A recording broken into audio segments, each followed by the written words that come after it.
Hi, it's another great day in Florida. I'm broadcasting live from Florida. And then we got John Pizzi, who's somewhere in New York, I think, and he's not live. As a matter of fact, he has a curtain behind him, so I guess you're finishing a performance somewhere. Hi, John. How are you? Hey, yeah, Joey. How are you? I'm good. Where are you? I'm virtually somewhere. I'm nowhere and everywhere, all at the same moment right now. All of us. Well, we don't have a sponsor for this show, but I've created a product, and I want to introduce it to everybody because I think this should be appropriate time since you are a master of you're a master of puppeteering. Is that what we call it? Or we call it ventriloquism? What's the a ventriloquist? Yes, I heard people call it ventriloquist, but I'm a ventriloquist by trade, and a comedian and a magician kind. I do a little bit of this and a little bit of that, as they say. And a voice thrower too. You throw your voice, right? I'm a belly talker. Is that it? Yeah, diaphragm man. Well, I want to be an informative show, and I also want people to understand that we are tuned into the present, which is the coronavirus. Now, when this runs again after the virus is solved, it's going to be really stupid. But right now, we're living with it, and I will tell you this. I have a product that I'm going to put on the market, and I got this from a cosmetic surgeon in Beverly Hills. You can wash your nose, and then you will not travel with that virus, will not travel down to your throat, which is where it does the most damage. And he suggests soap and water. And that's what they do. Cosmetic surgeons do that when they're going to do a procedure, I'm told. So, those who have had the removal of their, what do they call that thing on your nose when you do too many drugs? The Hendrix syndrome. What's that called again? I do not know. I don't know that. I don't do drugs. I do cheeseburgers. I don't know. Well, I have a product which is a nasal douche. Okay. And I would like to introduce that because I think America needs a douche. And I think as a country, we're suffering greatly. And a douche will do it for us. A nasal douche. I love the idea of this. That's it. Yeah, it's a hit. It's a hit. And I know people go for it because they go for anything stupid like the pillow. You'll have your best night's sleep.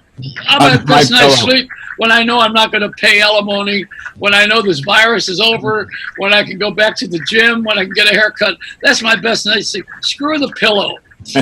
And all the Can you believe that, man? Can you believe that guy with my pillow? Can you believe that? Yeah, I always make fun of him. He's a good guy, though. But he was a sponsor of my show when I was on ABC. Get out of here. Oh, wow. And I have those pillows. I usually use them for backrest, Well, maybe now you could get him to sponsor again. Now he's doing a book on his life of drugs and bad behavior. I got my own. I'm living. When I was watching, we were talking about Jimi Hendrix the other day and how he was so sexually active with Janis Joplin at a recording session that I was at Homestead Studios years ago. You got to see this? No. I saw it. Yes, I saw it because I was recording. I was a producer at the time, and I produced a group called The Road. We did a song called "She's Not There," which was a hit from the album. And while I was doing all of that, Jimmy came into the studio, and I don't want to tell you the rest. But anyhow, I was watching him on Reels TV today. Wait, tell me more. It's the feeling excitement I'm having all day. Tell me more. I'm going to have to go behind the curtain you got there. Virtually. So the truth of the matter is, all of this is the truth, but Jimi Hendrix was on TV on Reels today, and they're just saying that he had an autopsy and there was no drugs in his system. And I said, who's doing it, a blind man? What the hell? Back to my nasal douche, no drugs in his system. That's like saying I'm a quiet guy. I would imagine that the coroner is snorting his blood. Well, then they found out that it was an amphetamine. Yeah, amphetamine. Is that what they call those things? Amphetamines. Yeah. Now it's today. I think it's now today. They cook it a different way. I think it's called something else. What's it called? The stuff was on Breaking Bad. Meth. It's meth. Is it not? Breaking Bad. Well, that's my first introduction to meth. I've never taken anything but a cup of coffee and burgers. I live in the car. I don't know. I know. Listen, I went out to dinner with you and the amazing Kreskin. That's right. And we went to a diner, and you had a cheeseburger. No. If you remember, it was John Galasso had the cheeseburger. I had eggs. Oh, yeah. You were trying to keep the price down because you picked up the check. That's exactly what it was. I forgot. And Kreskin knew it ahead of time, so that's why he had fish. He already knew that he wasn't paying, and he knew that you were going to, and that's why he ordered the most expensive thing on the menu. You're absolutely right. I'm repeating what you said because I want to make it perfectly clear. I miss Kreskin. We should do this again. We need to go out to dinner again. That was fun. Kreskin has alligator arms, is what they call it. Never reaching for that check. All right, now I want to tell you something else. Because I know you're interested in rock and roll and et cetera. You're interested in everything in life, but this is about Wolfman Jack. Mm-hmm. Did I ever tell you how he died?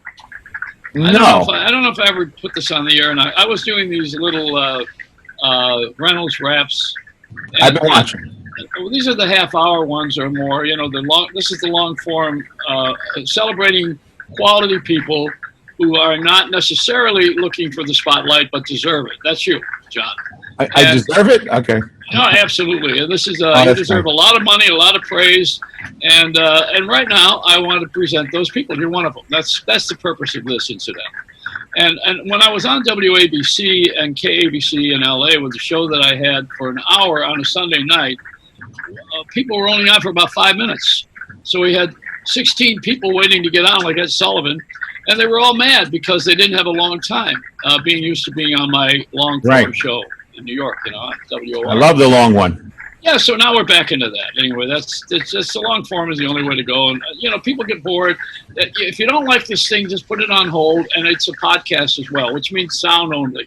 Oh, wait a minute, Joey. Let me ask you something, though, because when I remember coming on your show many times late night, and it was long. There was long spots. You were able to come on and really have a conversation with somebody and really understand somebody. But when you watch NBC and ABC and interviews, it's always been this short 3 to 5 minute segment to get somebody in and out, right? Yeah. So, and now in your case, though, with all that time, now you get versus knowing somebody. Today they have no attention span because of what? Because of the cell phone. However, wait. Go ahead. I want to stop. It's not a short attention span. It's a lack of interest in the subject. Oh, really? Because if you're watching a ball game, you're not going to watch it for 5 minutes. You're going to go the whole game. If you're interested in something, a basketball game or any sport.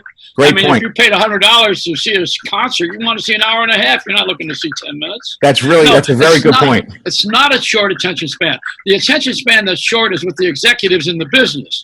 They have the brain of a Lesueur pea, which is frozen. I'm with you. And the smallest one, and that's why you're not on television regularly. A guy like you has to go on America's Got Talent. What the hell are you doing sitting in front of those 4 judges that have no talent? Really, I'm saying it. You didn't say it. I have to kill people. I'll get all over television. Well, those people sit and here's the gimmick. The gimmick is that the television stations are putting things on the air because of cost. And the low cost is America's Got Talent, although the production's expensive. But they don't have to pay the entertainers. Now, the public doesn't know, but, you got to keep taking them somewhere so that we understand the economics, and the economics of the television business is simply put that they are stingy because they're afraid they're not going to have an audience. And they have to do something to sell spots. The commercials are not what they were. Today I watched television for about half an hour, and I think I was pissed on 15 different cars. Wow. I thought it was the attention span, but you bring up a really good point. But I don't know how many times I can't begin to tell you I'd watch, let's say, like a morning show or something and see them come on, a guy has a book or whatever, and they start interviewing him. You're like, wow, this sounds really great. And as soon as you start to get a hook on it, they dump it. And it drives me nuts. And then, now, differently than a decade ago, YouTube is so big today that you could just go on there and look up anybody and watch I actually watch YouTube today more than I watch anything else. I have everything and I watch YouTube. And even and I look for 12-minute bits. I don't look for something that's an hour unless I'm really interested in that for the hour. So we've changed our perception of viewing based on the way the market has changed and the technology. Well, I wanted to have you on, and you are a visual performer, but you also have intellect, and you're very funny, and you're smart. And what I wanted to do a couple of years ago was to tell everybody, and I did, that this is a multi-industry right now. It's multi-layered. It's radio, television, and the internet. It's sight and sound. Radio never liked television. Television never liked radio, and they both have to get over it. True. Because the internet is both radio and television. And it's also freedom of expression, which means a lot of bad things too. You know, you're having entertainment from someone's failure. I don't think that's good. That's not a good model, but there's a space for it. Always been there. And there's a space for evil. There's a space for a lot of things. I think right now, you know, this is like a Hollywood Squares with about 10 boxes missing. That's what we're doing right now. You know, this thing is a phenomenon.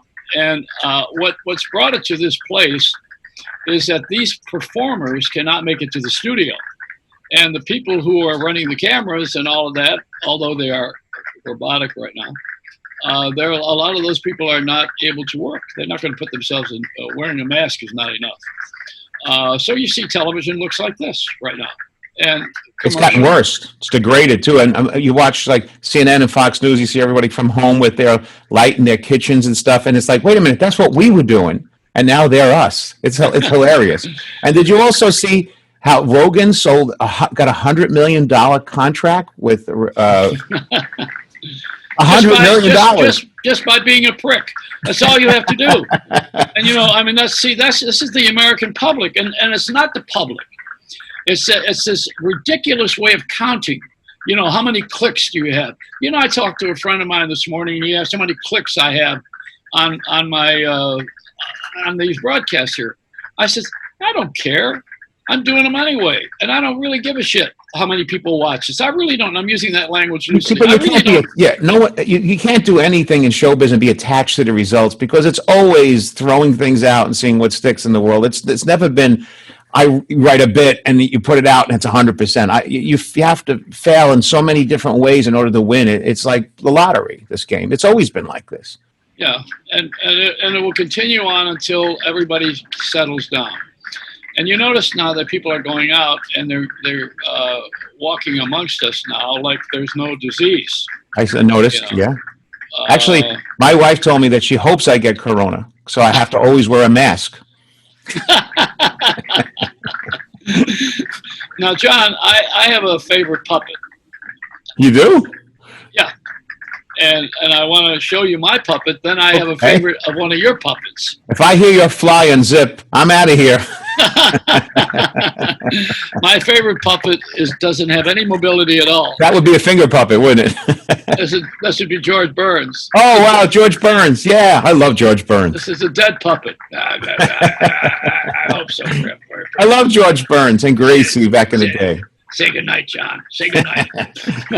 Lived to 100 years old, huh? I lived to 100. And the best line, what was the best line he had about that the girl with the sex? Wasn't it George Burns that wrote that a girl 20 years younger, 30 years younger wanted to have sex and he go, what are you going to do? And he was like, oh, if she dies, she dies. Wasn't that the line? That was him. Was it him? Yes. Yeah, I thought so. And he's wonderful. You know, he's got a good long life, but he also was a producer and a second I didn't know that. banana and a lot of things. Don't you think humor makes you live longer? I mean, laughter is... I'll get back to you. Actually, that'll be your sponsor. Yeah. I was thinking, I'm getting so old. My sponsors and your sponsors should be like Harry's Coffins right now. Well, I was thinking of a Tupperware coffin. Then you can burp it every 10 years and keep the body fresh. I love it. I love it. Anyway, what's going on with you now with performing? How do you perform without a stage and an audience? Well, I've been... well, first of all, I'm slow to this. I'm not saying I'm not a techie type guy, but I've been slow to the technology. When this all happened, everyone says, we have to do a virtual show. You have to do a virtual show. And I was like, okay, maybe.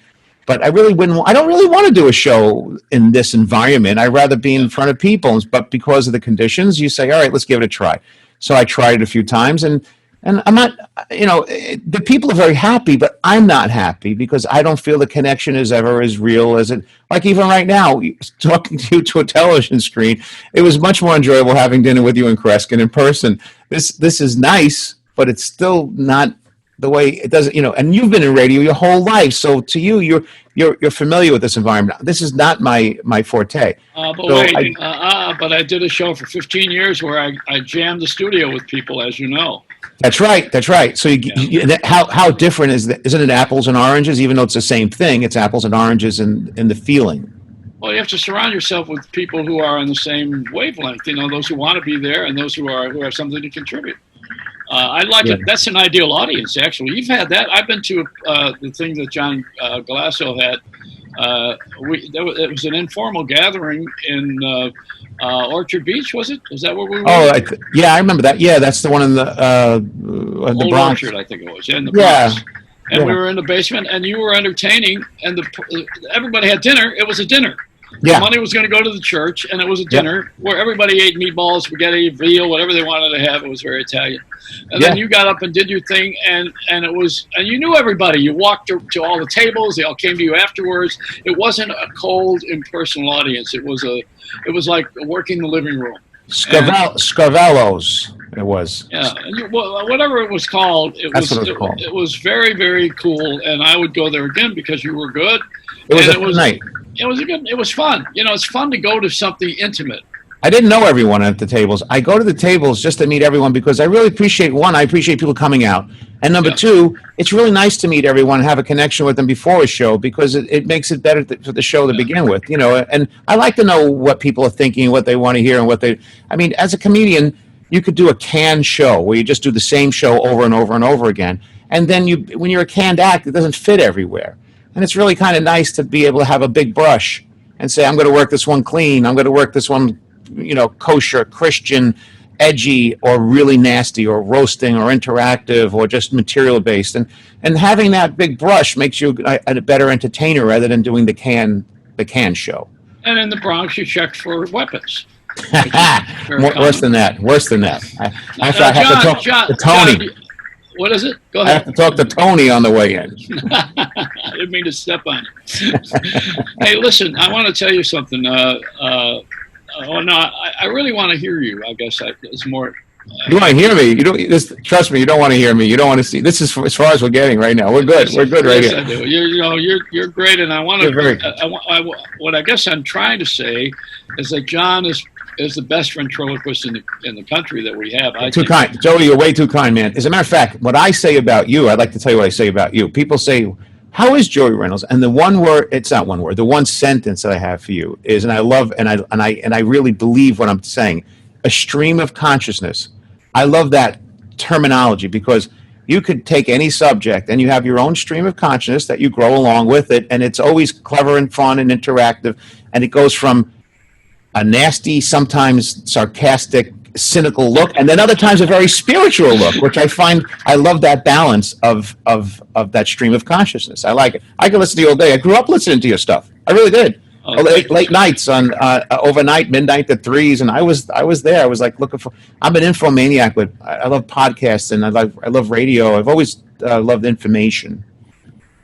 Well, I'm going to try to give the audience a little bit of background with you.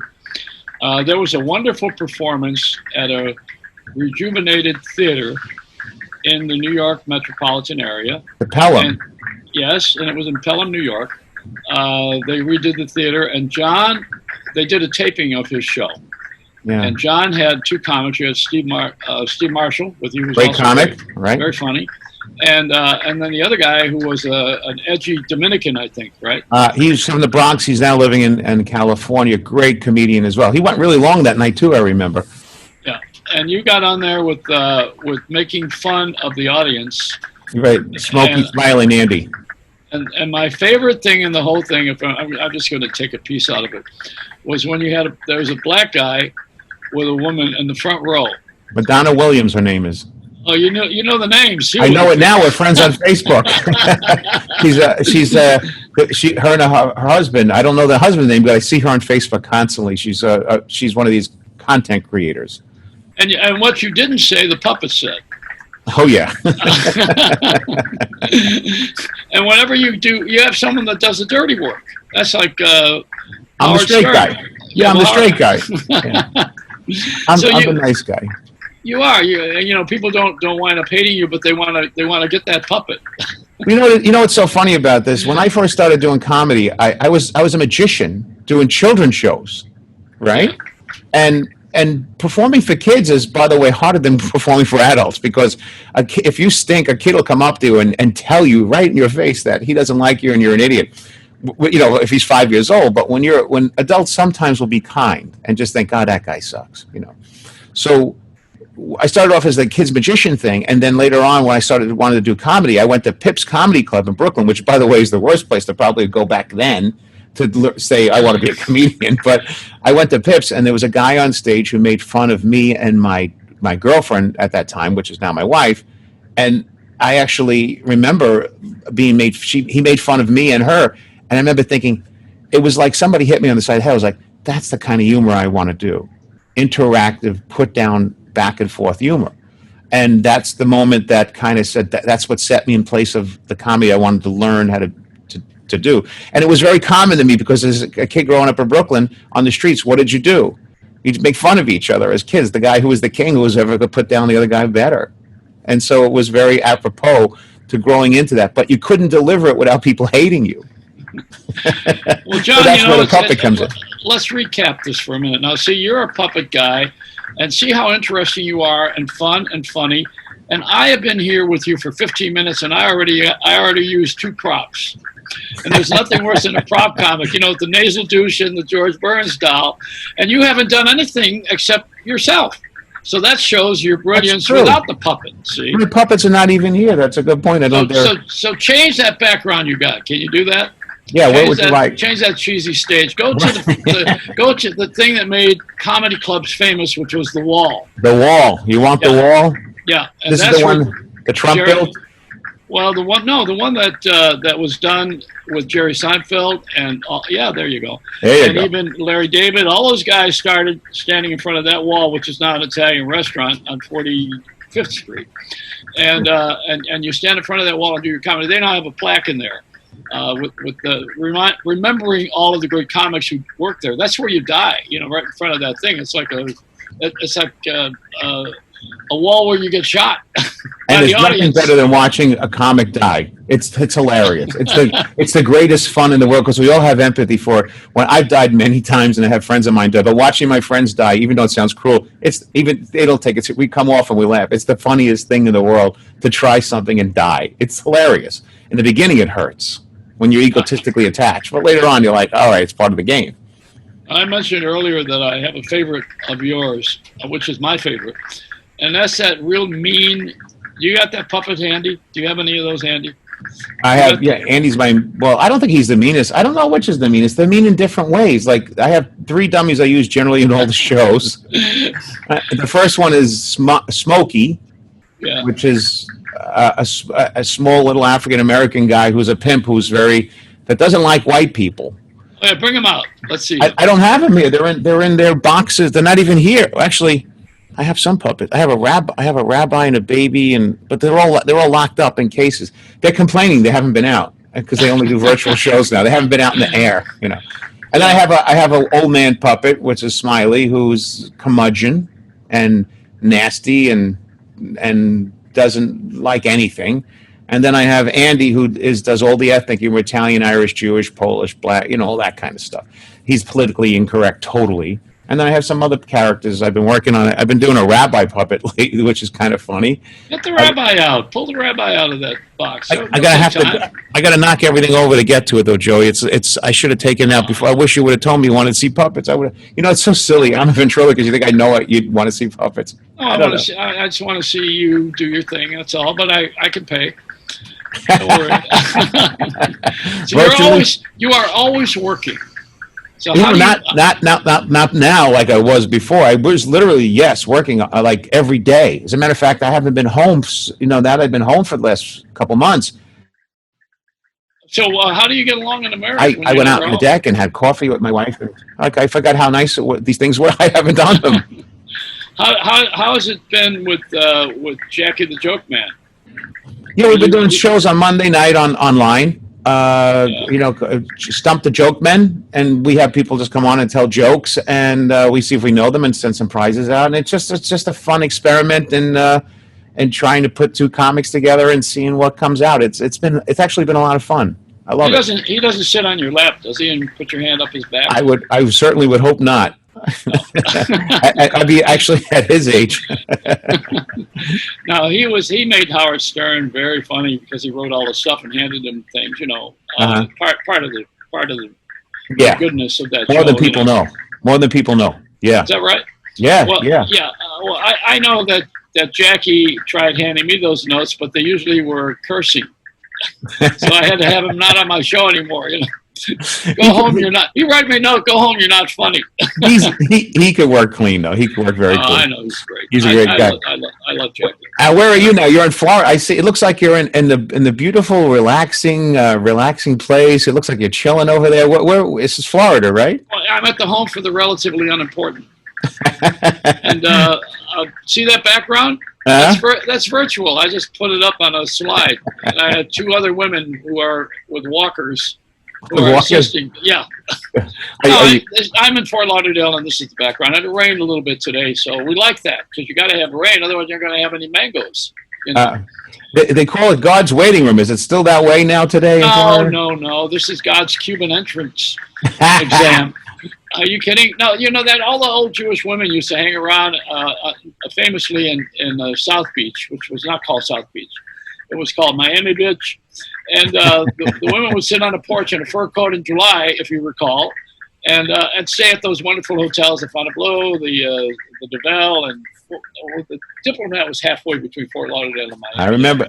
They're all famous places where people like you worked and got paid. I was doing a lot of Florida. I was there last year every Saturday for 8 weeks in a row. I flew in every Saturday and flew home the next morning. I came in Saturday, did the show, and left for 8 weeks, February, March, and April, like every Saturday. And then you take a break, and then you go back a year later because everyone's died off, and there's a new set of people coming in. That whole market is changing too. Speaking of Cuba, wait, that's not that. Let's stop with that for a minute. That is not Miami anymore. Mm-hmm. Those days are gone. No, this is like Boca and Fort Lauderdale. Right. Well, that's up here. That's Broward County. Now that moved up here. That was white flight right after the hurricane. Hurricane Andrew blew everybody who was white up here. And then all the Cubans stayed and took over. That's about it. And I started learning coming into the Jewish shtick. I love the Jewish jokes, the 1-2 punchy jokes. Love it. These are comics. This is where comedy started in the Catskills. It is that Borscht Belty kind of stuff, and I love that kind of humor because it hits. It's almost dialogue humor because as a ventriloquist you do dialogue. Yeah. So, and you have to write in dialogue. So it's the setup punch 1-2, whereas a lot of comics today seem to be talking stories and it's not as funny. I've got to pull out a film that I shot. I had a television show in Miami on Channel 10, and it was on every morning. But the good part of the show was not the live show. I didn't like doing the live part. I liked the field pieces. And one of them was I took Pumpernicks, which was a famous deli, and I took 6 of the great comics who were still with us then, Jewish Borscht Belt comics, and I put them on a round table and shot them in the round with all the jokes going around like that. And I have that tape somewhere.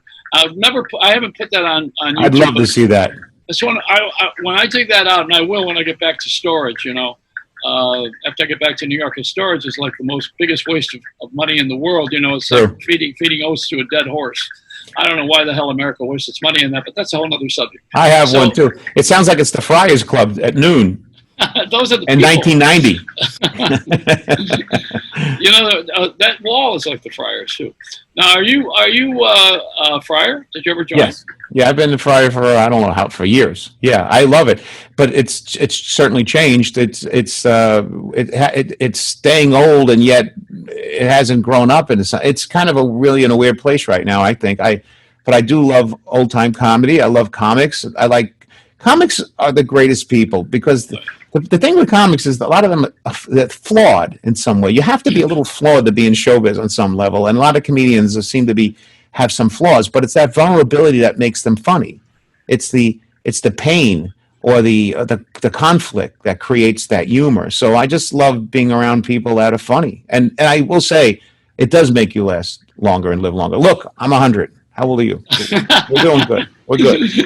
So how has it been that you got on the stage and did this without any influence? You must have loved somebody on the performing When you say you love somebody, he said, "Who hit you on the head?" No, actually, when I didn't grow up I wasn't funny as a kid really or anything. I was a magician, but later on, I just had this affinity for humor. When I was a kid and people would tell us jokes, I used to think that's so stupid, that's dumb. But they were kids' jokes. They weren't like clever. They weren't. They were just, like, how come policemen smell? Because they're always on duty. That kind of stuff. Like it was like, you weren't really crazy as a kid with a joke like that. And then you grow up and then you find out there's other kinds of humor. There's wordplay, and then there's so much. Humor is a big brush. So, hey, is that my phone? Hello? Hello? Is that you? No, it's not me. Okay, thank you. Good night. I'm always talking to myself. But I just love humor, and I think it does make us healthy. I think. So, who did you like? Who was your favorite comic? Growing up? Yeah. Well, I have different people I like now than then. When I was growing up, of course, Rodney was like the king of comedy to me growing up.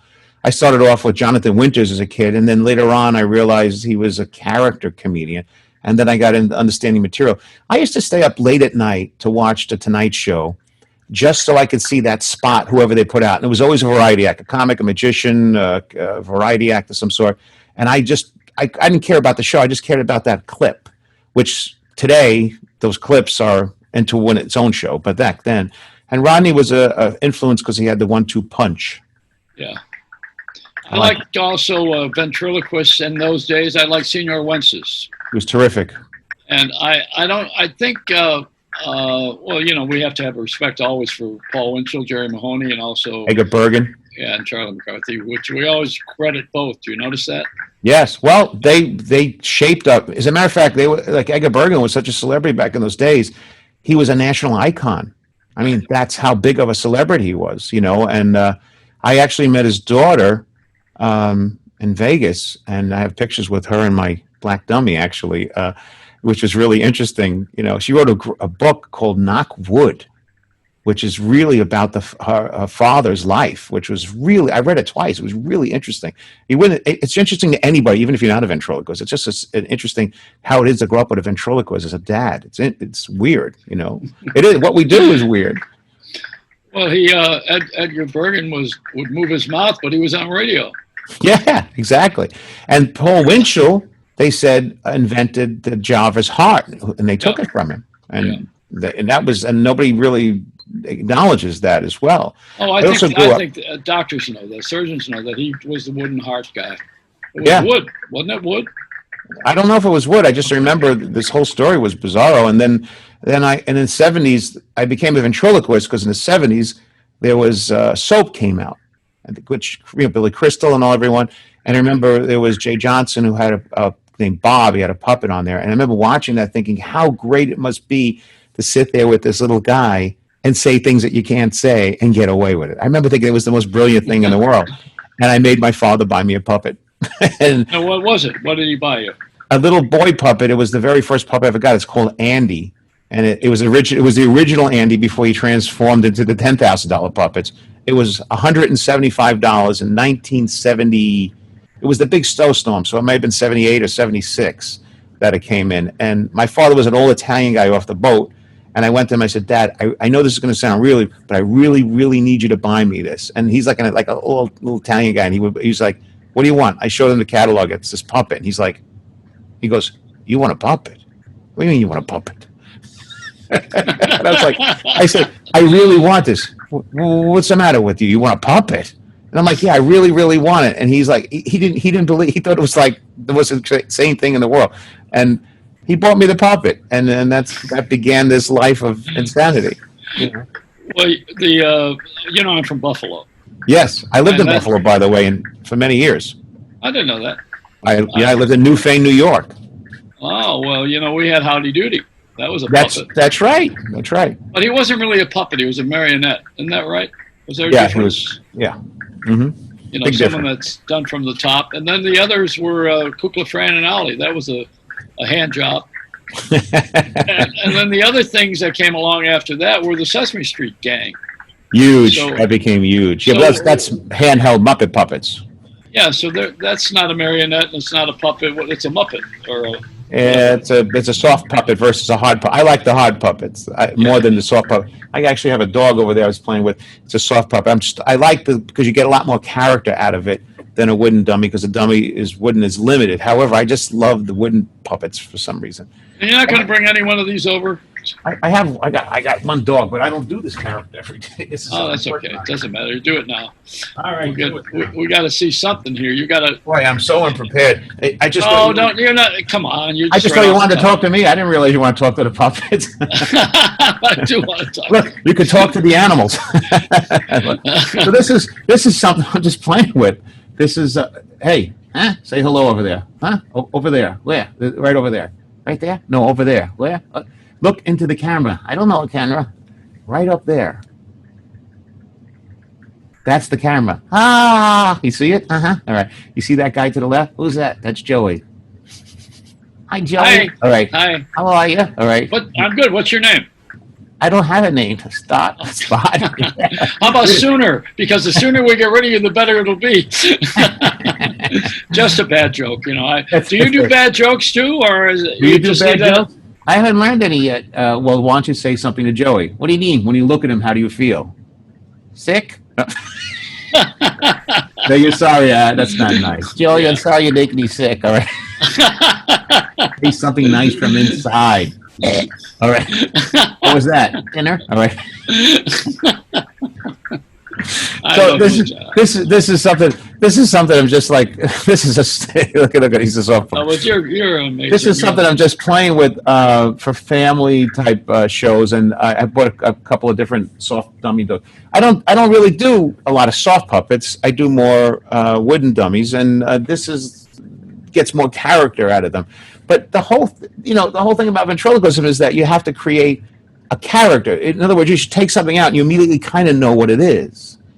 So I started making different characters. Like I have an alien and I have some other weird things. But when you take it out, people don't understand what an alien's supposed to be.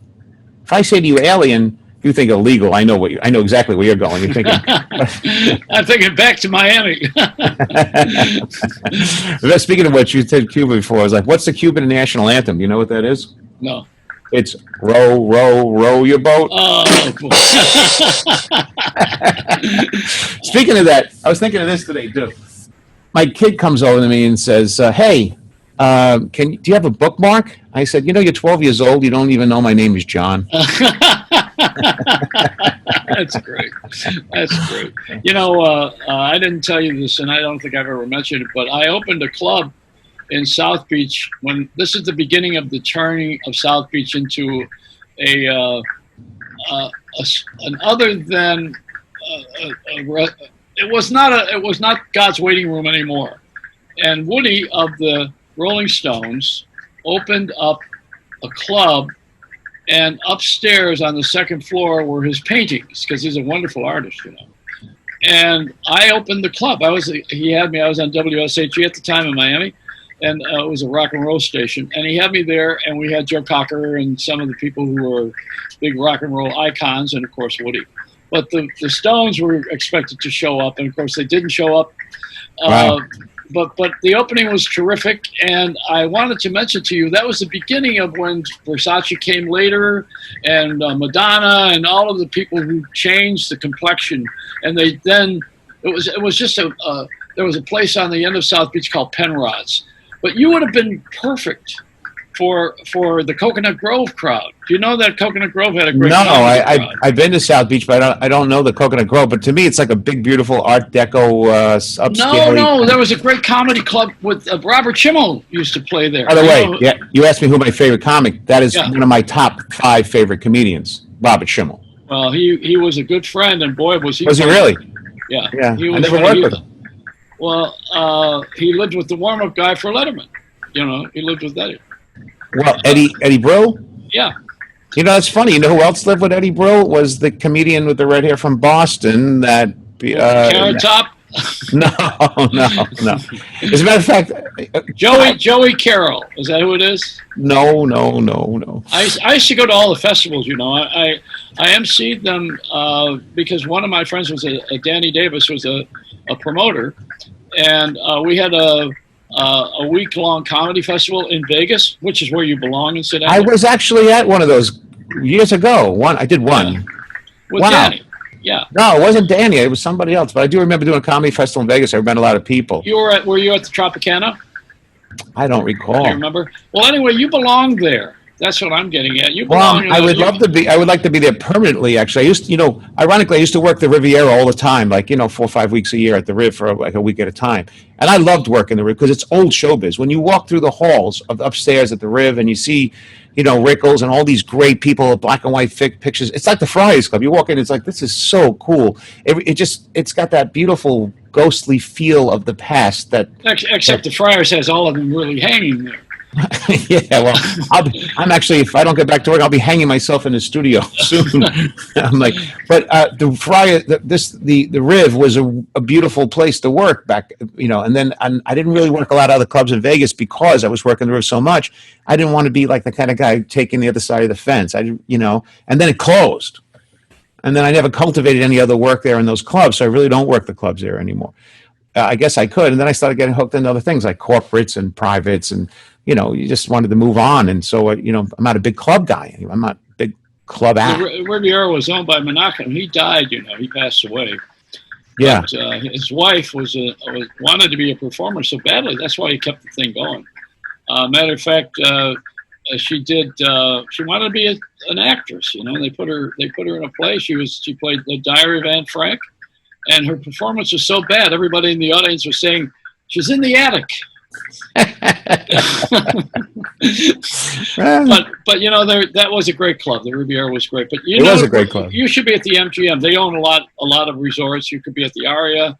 The resorts that they own. Another thing too, though, Joe, is when you go out to Vegas as a performer, it takes a lot of time. If you do, like at the Riv, I used to do 2 shows a day. So it was 2 shows a night, and it was 7 days, Monday through Sunday. So you go actually in there on a Sunday, and then you work, and then you come home on a Sunday. So it's not 7 days; it's like 9 days, and then you're off with the hours and the time. You get kind of screwed up for a couple of days, and so you fall into it, then you fall back out of it, and all of that. But what happened was I ended up getting caught up in Atlantic City, and I did work Atlantic City for like a lot of years. I was at the Borgata for I don't know how. I was doing 4 or 5 weeks a year at the Borgata instead, which was like not far from me here in Jersey. And then I got picked up to do a year of the burlesque show at the Borgata in addition to the club on every Thursday. And that enlightened me. This is the greatest thing. I had never done a review show before, and you're able to go on stage and do like 10 minutes and destroy and kill it. And that's all you have to do in an hour of TNA. And like that was to me is like, even you could pay me and I could watch naked women and just do 10 minutes and kill. This is the greatest gig and feed me. This is like the greatest gig in the world. Just pat me on the back and rub me on the head. I'm happy.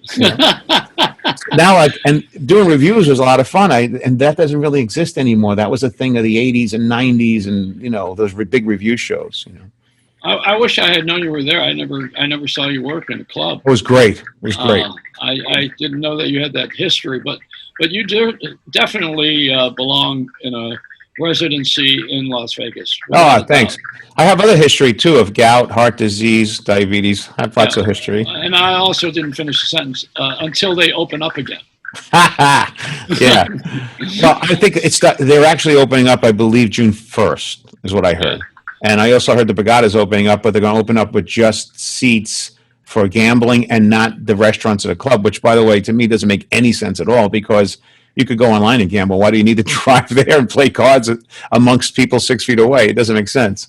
Well, the reason for it in the earlier days was to have the shows to keep your wife busy or take her shopping if you won. And that's how the place was built. Free shrimp, free phone calls, and your wife is busy watching Wayne Newton. Yeah, and now where is your wife today when you're at the casino playing? She's at the tables, and you're going to watch Wayne Newton. Yeah,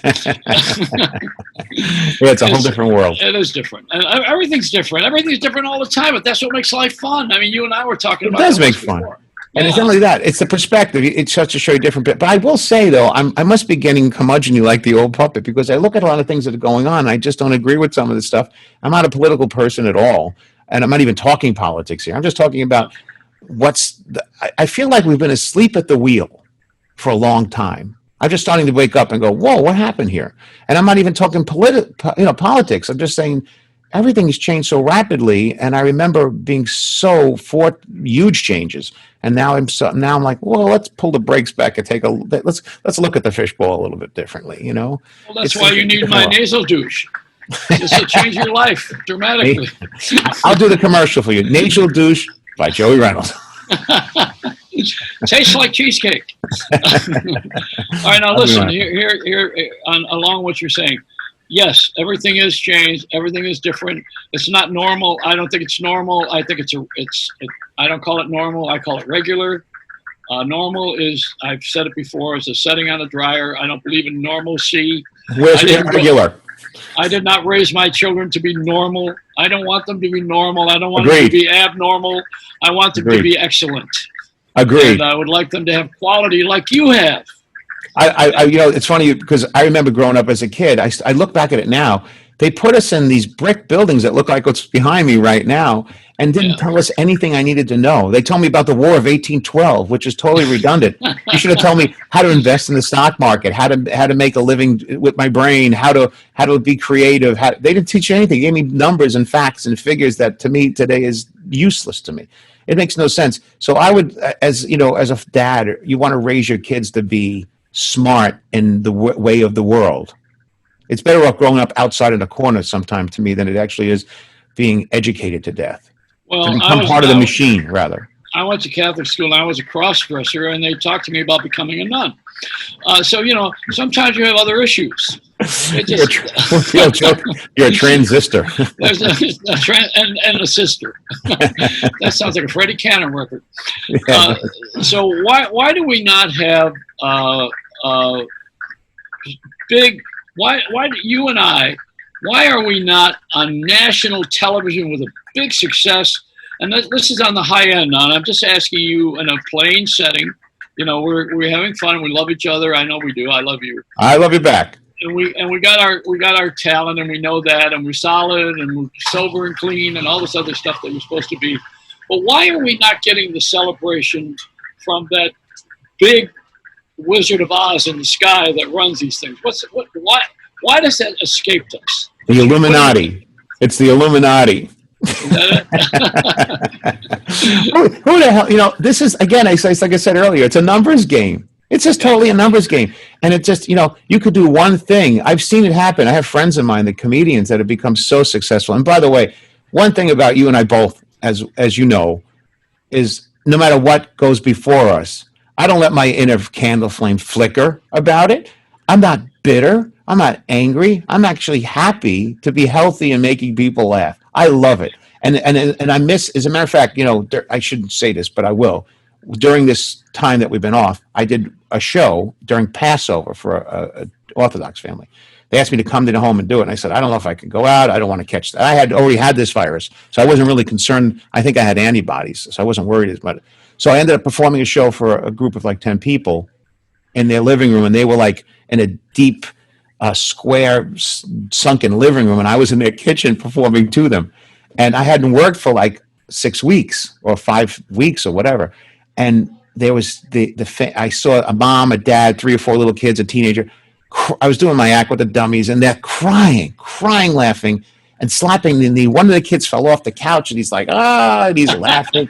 And I remember, and in that moment, even though I'm doing an act, in that moment, I remember thinking to myself, this is really what you're in it for. This is really what it's about. It has nothing to do with me being number one on television or being at the Borgata with my own show. It really has to do with purpose. And the purpose is my purpose. I may not be the greatest dad or husband or businessman or anything, but my purpose is now to make people laugh and not to lose and get bitter.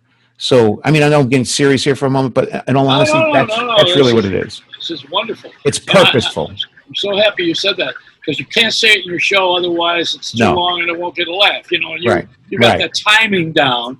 But I'm happy. See, the reason I wanted to have you on here, my purpose, is to get a bigger audience, because I'm a selfish prick.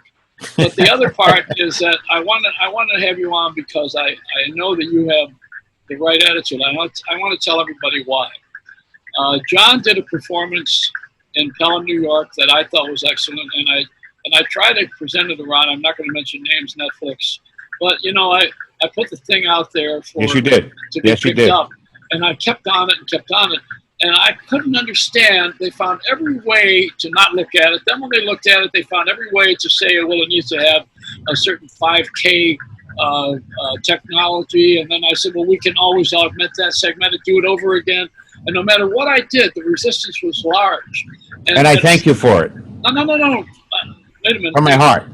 Well, and listen, you deserve a lot, and thank you. You're welcome. The appropriate thing is to not say thank you. But the facts of the matter is that you belong. My opinion is for all the crap that's on the air, your crap is funnier than most crap. You haven't seen the big crap. And I love the originality and the way you work with people. And I got kids just walk by me in the yard. They didn't walk. They ran away. They're running from you. That's because they saw me. They're like, uh-oh, it's Uncle Joey. It's Uncle Joey. Get out of the way. Oh, a funny thing happened on the way to there they go again. The grandma's house. I ran into a wolf. Hi, kids. There was a man walking by that was walking upside down, or either that or he didn't have hair. I couldn't tell. It was a show at the Mirage. They were doing the Beatles show, the Love Show. You know what that is? Great show. Yeah, and the Cirque du Soleil. So what I try to say too many things. With you, I try to get this thing going, and for some reason, it didn't happen. We kept running into a wall. I kept running into a wall. You didn't know it. And I'm going here and I'm going there. And I heard all about it. But that's showbiz. I'm trying to figure it out. And then you had the attitude of not even being angry, not being upset, not cussing me out, which is very usual. And I appreciate the actual. You inspired me to just look. You went. You tried to help me out with something. It doesn't work. That's fine. I'm not angry. I'm actually just. You showed me what a good friend you are. Now when you need a kidney, I'm here for you. Well, the thing that I love about you is your attitude, and you have flown so high on the scale of attitude. You're being silly. I wonder if when Ed Sullivan, when I was a kid, that was a really big shoe. I wonder if anybody ever measured anyone by attitude, because you would be their number one star. Oh, that's so kind of you. I don't even know what to say. That's complimentary. Thank you, but I don't know if that's even true. What I do know is I just know my purpose is to be here making people laugh. That's all it is. Whether it's good or bad, high or low, whether it works or doesn't really make a difference. I just feel like I know I'm on purpose when I see those people laughing, and it really doesn't make me feel good. I like giving it away more than I like getting from it. I really do. In the beginning. Joey, you'll understand this because you've been a performer your whole life. You've been in front of a camera and a mic. But in the beginning, you do things for you. And as time goes on, if you get a little wisdom, you start realizing you don't get to keep any of it. You're doing it for everyone else. What's the point? What is the whole point of this? The hand that gives gets anyway. So it doesn't really make a difference. I'm just very blessed to be able to give some of that away, and that's why I do donate a lot of shows too. I do some, the veterans, and I love the veterans, and I do a lot of anything I can. I do have to make a living, of course, but in between, I do whatever I can to help people in the laughter business because that's the business we're in, and you're in the business of projecting information with a nice twist, and you're doing the same thing right now. That's what we do. We're on purpose. I like presenting people like you. That's what I like to do. That's my talent. I think right now is finding people like you. Not that you're hidden, and then putting you on and celebrating you where I think I have the best that I can offer. And I that's the only reason I want to be big. So I want to freeze your brain next to Disney's. Listen to this one. Ed Sullivan, I mentioned him. I got to tell you the story because my friend Abe I had an Asian friend who died, so he would tell you the story. He's not going to be here, so I'll tell you it. He handled Matt Monroe. Do you ever hear of him? Yes. He was like the Frank Sinatra of England. He yes. sounded like Frank. He had the big band. He had a hit show. You Walk Like an Angel Walks. He was a great standard artist. And Ed Sullivan booked him because of Abe, my friend, who got him the booking. And what they didn't know is that, and neither did Abe when he met him at the airport, was that he was 4 foot tall, like 4'2", like Dr. Ruth size, Right. and they had to put him on a box when Ed talked to him on the air. Get out of here. So you got to picture him as a puppet act. He's standing there with that great voice and that yo tall, and so Ed says, "I'm never going to book another one of your acts again."